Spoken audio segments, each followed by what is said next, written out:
Salve, salve galera!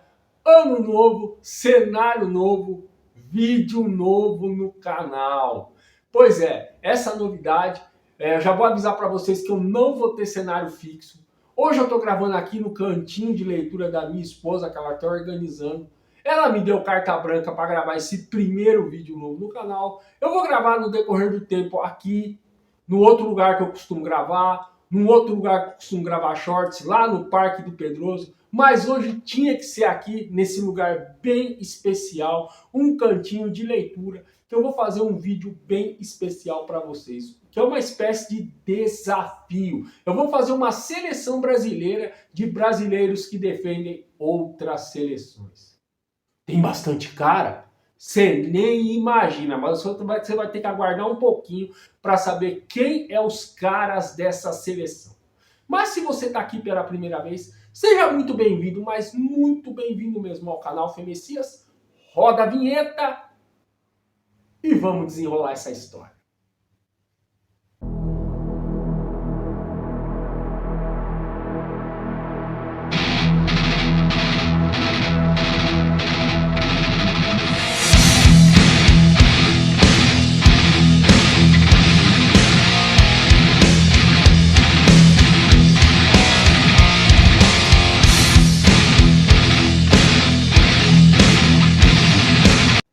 Salve, salve galera, bora fazer uma viagem pelo planeta futebol. Eu vou fazer nesse primeiro vídeo do ano uma seleção brasileira de brasileiros que jogam por outras seleções. Presta atenção que você vai se surpreender com muitos nomes. O primeiro aqui já não é uma surpresa a mais, né? Porque é uma naturalização recente. Eu tô falando do goleiro brasileiro Carlos Coronel, um dos destaques do New York Red Bulls dos Estados Unidos, que defende a seleção paraguaia. Ele chegou a jogar aqui na base da seleção brasileira e ele defendeu o Red Bull Brasil. Mas ele viu que ele não ia ter chance na seleção brasileira e nem na seleção norte-americana, mesmo sendo um dos destaques do New York Red Bulls. Ele resolveu aceitar o convite da seleção paraguaia, pois sua mãe é paraguaia e tem feito bonito ali no Paraguai. O lateral direito desse time é um brasileiro que recusou já até convocação para a seleção brazuca. Eu estou falando de Mário Fernandes, que teve uma passagem de destaque no Grêmio, mas ele brilhou mesmo foi no CSKA da Rússia, e devido a essas grandes exibições, ele recebeu a naturalização russa e brilhou na Copa de 2018. Ele teve recentemente uma passagem bem relâmpago pelo Inter de Porto Alegre, mas já voltou para a Rússia, onde está no Zenit. Agora a zaga, que tem que começar com esse cara que bate em todo mundo, toma cartão amarelo, toma cartão vermelho e mesmo assim é um dos ídolos da seleção portuguesa. Eu estou falando do zagueiro Pepe, esse alagoano que teve muito destaque no futebol português, brilhou com a camisa do Porto, brilhou com a camisa do Real Madrid, também foi muito bem no Beşiktaş da Turquia e hoje voltou para o Porto e é jogador da seleção portuguesa até hoje. Seu companheiro de zaga é um cara pra lá de versátil. Eu tô falando do brasileiro naturalizado japonês Túlio Tanaka, que brilhou lá no Japão com a camisa do Urawa Red Diamonds e jogou muito tempo na seleção japonesa. Foi até jogador de Copa do Mundo. E vale lembrar também que além de jogar na defesa, ele joga no meio e no ataque. Olha a moral, hein?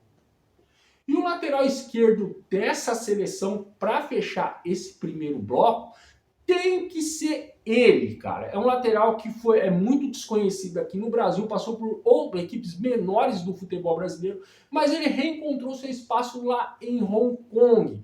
Eu tô falando do Fernando, que muitos anos foi lateral esquerdo do Kit, devido às suas grandes atuações pelo Kit de Hong Kong, recebeu a naturalização para defender a seleção hongkongiana e ele foi muito tempo jogador da seleção daquele país. Mas ainda não acabou não, viu? Eu vou fazer uma pequena pausa. Eu sei que você gostou dessa camisa aqui que você tá vendo. E essa pausa é para isso mesmo. Eu vou deixar os flyers de onde você pode encontrar essa camisa e outras que eu já usei aqui no canal e uns acessórios para andar com elas Eu já volto.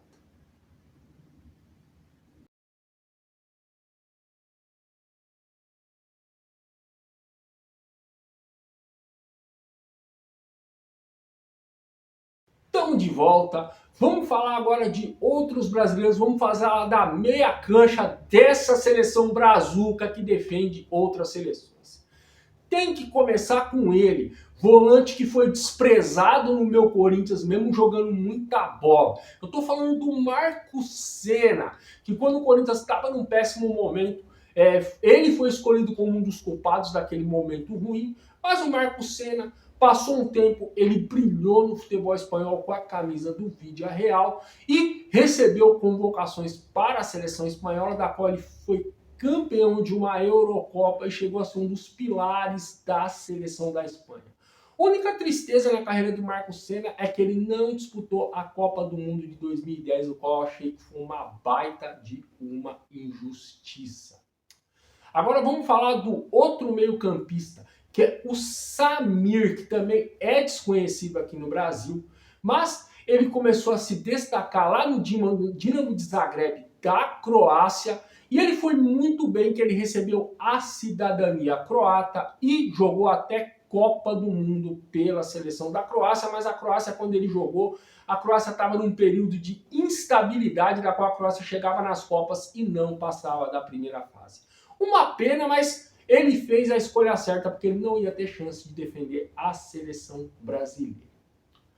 O outro cara, para fechar esse meio-campo, tem que ser ele. Eu já fiz uma matéria dele aqui no canal, que é o Richard Almeida, o camisa 10 dessa seleção.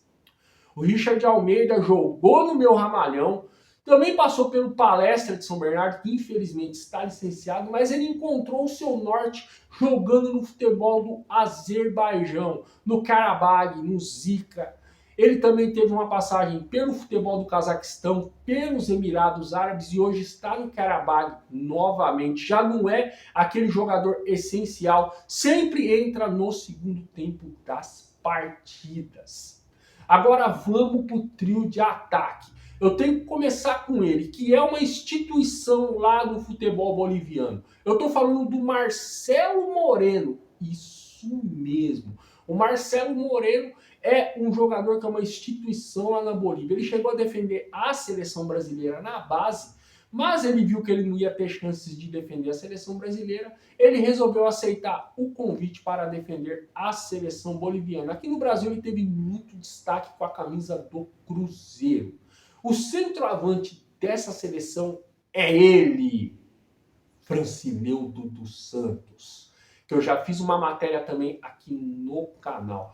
Esse centroavante que ele começou lá na base do Sampaio Corrêa, mas ele ficou pouco tempo. Ele teve uma passagem ruim pelo Standard de Liège da Bélgica e ele encontrou seu norte lá no futebol da Tunísia, no Etoile du Sahel.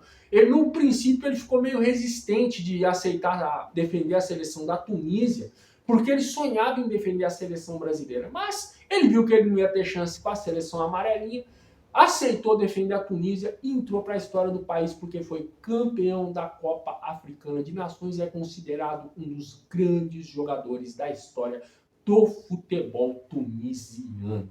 E para fechar essa trinca, tem que ser ele. Eu estou falando do Cacau, isso mesmo. Cacau que também é centroavante. Olha, o meu time vai jogar com 2 centroavantes de área, hein? Time baita de ofensivo. O Cacau também ele ganhou muito destaque lá na Alemanha quando ele defendeu o Stuttgart, da qual é considerado um dos grandes jogadores da história do Stuttgart. E esse brasileiro se naturalizou alemão e é considerado um dos grandes jogadores da história do Stuttgart e defendeu a seleção alemã na Copa de 2010, inclusive fazendo gol. Mas ainda não acabou não, viu? Vou fazer mais uma pequena pausa. Eu vou deixar uns farts que são um spoiler do próximo vídeo. E você vai saber quem é o técnico dessa seleção. Uma coisa que você não sabe. E já já você vai saber.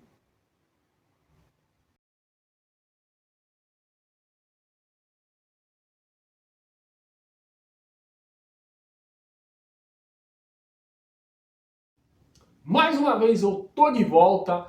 Agora você quer saber quem é o técnico dessa seleção zaça aí que seria finalista de Copa do Mundo?